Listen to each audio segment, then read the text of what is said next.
Book 2, Chapter 23 of A Tale of Two Cities by Charles Dickens. Fire rises. There was a change on the village where the fountain fell, and where the mender of roads went forth daily to hammer out of the stones on the highway such morsels of bread as might serve for patches to hold his poor ignorant soul and his poor reduced body together. The prison on the crag was not so dominant as of yore. There were soldiers to guard it, but not many. There were officers to guard the soldiers, but not one of them knew what his men would do beyond this, that it would probably not be what he was ordered. Far and wide lay a ruined country, yielding nothing but desolation. Every green leaf, every blade of grass and blade of grain was as shriveled and poor as the miserable people. Everything was bowed down, dejected, oppressed, and broken. Habitations, fences, domesticated animals, men, women, children, and the soil that bore them, all worn out. Monsignor, often a most worthy individual gentleman, was a national blessing, gave a chivalrous tone to things, was a polite example of luxurious and shining life, and a great deal more to equal purpose. Nevertheless, Monsignor as a class had, somehow or other, brought things to this. Strange that creation, designed expressly for Monsignor, should be so soon wrung dry and squeezed out. There must be something short-sighted in the eternal arrangements, surely. Thus it was, however, and the last drop of blood having been extracted from the flints, and the last screw of the rack having been turned so often that its purchase crumbled, and it now turned and turned with nothing to bite, Monsignor began to run away from a phenomenon so low and unaccountable. But this was not the change on the village, and on many a village like it. For scores of years gone by, Monsignor had squeezed it and wrung it, and had seldom graced it with his presence except for the pleasures of the chase, now found in hunting the people, now found in hunting the beasts, for whose preservation Monsignor made edifying spaces of barbarous and barren wilderness. No, the change consisted in the appearance of strange faces of low caste, rather than in the disappearance of the high caste, chiseled and otherwise beautified and beautifying features of Monsignor. For in these times, as the mender of roads worked, solitary, in the dust, not often troubling himself to reflect that dust he was and to dust he must return, being for the most part too much occupied in thinking how little he had for supper, and how much more he would eat if he had it, in these times, as he raised his eyes from his lonely labor and viewed the prospect, he would see some rough figure approaching on foot, the like of which was once a rarity in those parts, but was now a frequent presence. As it advanced, the mender of roads would discern, without surprise, that it was a shaggy-haired man of almost barbarian aspect, tall, in wooden shoes that were clumsy even to the eyes of a mender of roads, grim, rough, swart, steeped in the mud and dust of many highways, dank with the marshy moisture of many low grounds, sprinkled with the thorns and leaves and moss of many byways through woods. Such a man came upon him, like a ghost, at noon in the July weather, as he sat on his heap of stones under a bank, taking such shelter as he could get from a shower of hail. The man looked at him, looked at the village in the hollow, at the mill, and at the prison on the crag. When he had identified these objects in what benighted mind he had, he said, in a dialect that was just intelligible, "How goes it, Jacques?" "All well, Jacques." "Touch, then." They joined hands, and the man sat down on the heap of stones. "No dinner?" "Nothing but supper now," said the mender of roads, with a hungry face. "It is the fashion," growled the man. "I meet no dinner anywhere." He took out a blackened pipe, filled it, lighted it with flint and steel, pulled at it until it was in a bright glow, then suddenly held it from him and dropped something into it from between his finger and thumb that blazed and went out in a puff of smoke. "Touch, then."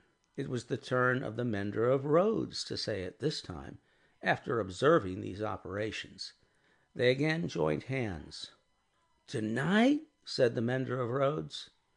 "Tonight," said the man, putting the pipe in his mouth. "Where?" "Here."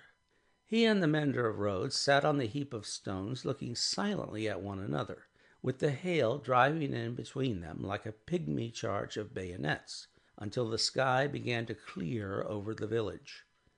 "Show me," said the traveler then, moving to the brow of the hill. "See," returned the mender of roads with extended finger.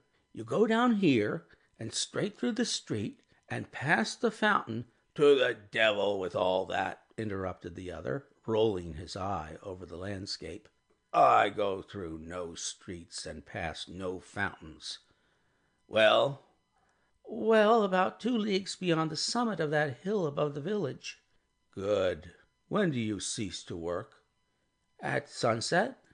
"Will you wake me before departing? I have walked 2 nights without resting. Let me finish my pipe, and I shall sleep like a child. Will you wake me?" "Surely." The wayfarer smoked his pipe out, put it in his breast, slipped off his great wooden shoes, and lay down on his back on the heap of stones. He was fast asleep directly. As the road mender plied his dusty labor, and the hail clouds, rolling away, revealed bright bars and streaks of sky, which were responded to by silver gleams upon the landscape, the little man, who wore a red cap now in place of his blue one, seemed fascinated by the figure on the heap of stones. His eyes were so often turned towards it that he used his tools mechanically, and one would have said to very poor account. The bronze face, the shaggy black hair and beard, the coarse woolen red cap, the rough medley dress of homespun stuff and hairy skins of beasts, the powerful frame attenuated by spare living, and the sullen and desperate compression of the lips in sleep inspired the mender of roads with awe. The traveler had traveled far, and his feet were footsore, and his ankles chafed and bleeding. His great shoes, stuffed with leaves and grass, had been heavy to drag over the many long leagues, and his clothes were chafed into holes, as he himself was into sores. Stooping down beside him, the road mender tried to get a peep at secret weapons in his breast, or where not, but in vain, for he slept with his arms crossed upon him, and set as resolutely as his lips. Fortified towns with their stockades, guardhouses, gates, trenches, and drawbridges seemed to the mender of roads to be so much air as against this figure, and when he lifted his eyes from it to the horizon and looked around, he saw in his small fancy similar figures, stopped by no obstacle, tending to centers all over France.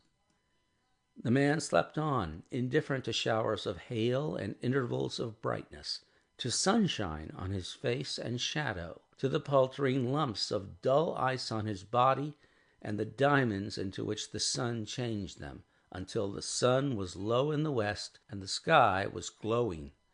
Then the mender of roads, having got his tools together and all things ready to go down into the village, roused him. "Good," said the sleeper, rising on his elbow. 2 leagues beyond the summit of the hill?" "About." Good." The mender of roads went home with the dust going on before him, according to the set of the wind, and was soon at the fountain, squeezing himself in among the lean kine brought there to drink, and appearing even to whisper to them in his whispering to all the village. When the village had taken its poor supper, it did not creep to bed, as it usually did, but came out of doors again and remained there.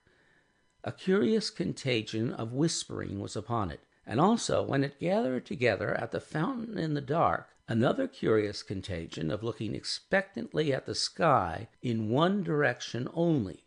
Monsieur Gabelle, chief functionary of the place, became uneasy, went out on his housetop alone, and looked in that direction too, glanced down from behind his chimneys at the darkening faces by the fountain below, and sent word to the sacristan who kept the keys of the church that there might be need to ring the tocsin by and by. The night deepened. The The trees environing the old chateau, keeping its solitary state apart, moved in a rising wind, as though they threatened the pile of building, massive and dark in the gloom. Up the 2 terrace flights of steps the rain ran wildly and beat at the great door like a swift messenger rousing those within. Uneasy rushes of wind went through the hall, among the old spears and knives, and passed lamenting up the stairs, and shook the curtains of the bed where the last Marquis had slept. East, west, north, and south, through the woods, 4 heavy-treading, unkempt figures crushed the high grass and cracked the branches, striding on cautiously to come together in the courtyard. 4 lights broke out there and moved away in different directions, and all was black again. But not for long. Presently the chateau began to make itself strangely visible by some light of its own, as though it were growing luminous. Then a flickering streak played behind the architecture of the front, picking out transparent places and showing where balustrades, arches, and windows were. Then it soared higher and grew broader and brighter. Soon, from a score of the great windows, flames burst forth, and the stone faces awakened, stared out of fire. A faint murmur arose about the house from the few people who were left there, and there was a saddling of a horse and riding away. There was spurring and splashing through the darkness, and bridle was drawn in the space by the village fountain, and the horse in a foam stood at Monsieur Gabelle's door. "Help, Gabelle! Help, everyone!" The tocsin rang impatiently, but other help, if that were any, there was none. The mender of roads and 250 particular friends stood with folded arms at the fountain, looking at the pillar of fire in the sky. "It must be 40 feet high," said they, grimly, and never moved. The rider from the chateau and the horse in a foam clattered away through the village and galloped up the stony steep to the prison on the crag. At the gate a group of officers were looking at the fire. Removed from them a group of soldiers. "Help, gentlemen, officers! The chateau is on fire. Valuable objects may be saved from the flames by timely aid. Help! Help!" The officers looked toward the soldiers, who looked at the fire, gave no orders, and answered with shrugs and biting of lips, "It must burn." As the rider rattled down the hill again and through the street, the village was illuminating.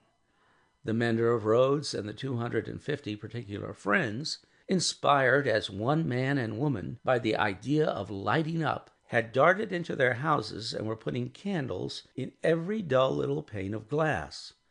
The general scarcity of everything occasioned candles to be borrowed in a rather peremptory manner of Monsieur Gabelle, and in a moment of reluctance and hesitation on that functionary's part, the mender of roads, once so submissive to authority, had remarked that carriages were good to make bonfires with, and that post-horses would roast.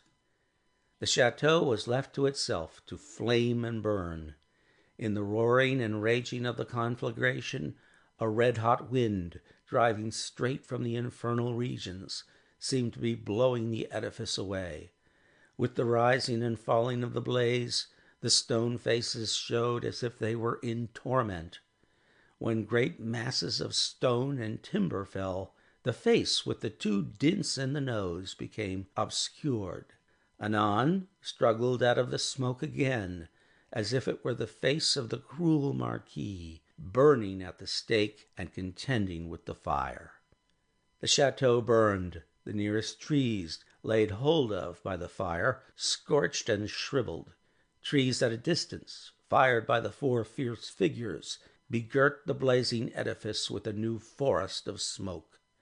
Molten lead and iron boiled in the marble basin of the fountain. The water ran dry.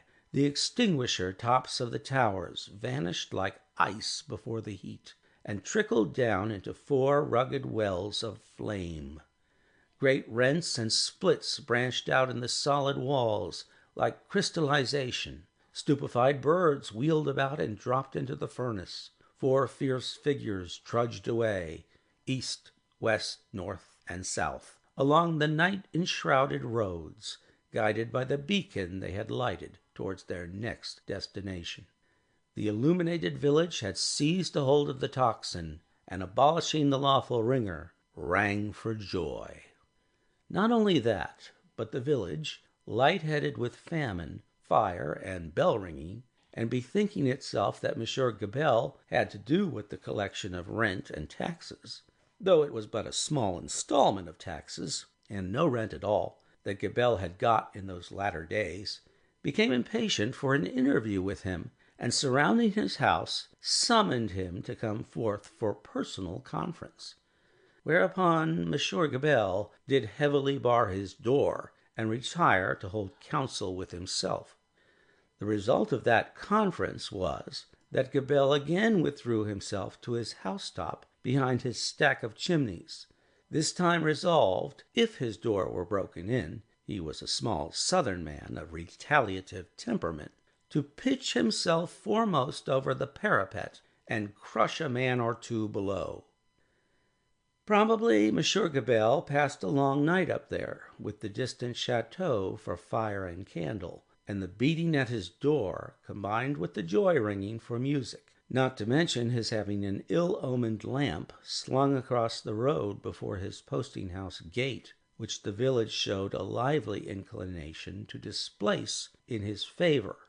A trying suspense to be passing a whole summer night on the brink of the black ocean, ready to take that plunge into it upon which Monsieur Gabelle had resolved. But the friendly dawn appearing at last, and the rush candles of the village guttering out, the people happily dispersed, and Monsieur Gabelle came down, bringing his life with him for that while. Within 100 miles, and in the light of other fires, there were other functionaries less fortunate that night and other nights, whom the rising sun found hanging across once peaceful streets where they had been born and bred. Also, there were other villagers and townspeople less fortunate than the mender of roads and his fellows, upon whom the functionaries and soldiery turned with success, and whom they strung up in their turn. But the fierce figures were steadily wending east, west, north, and south, be that as it would, and whosoever hung, fire burned. The altitude of the gallows that would turn to water and quench it, no functionary, by any stretch of mathematics, was able to calculate successfully. End of chapter.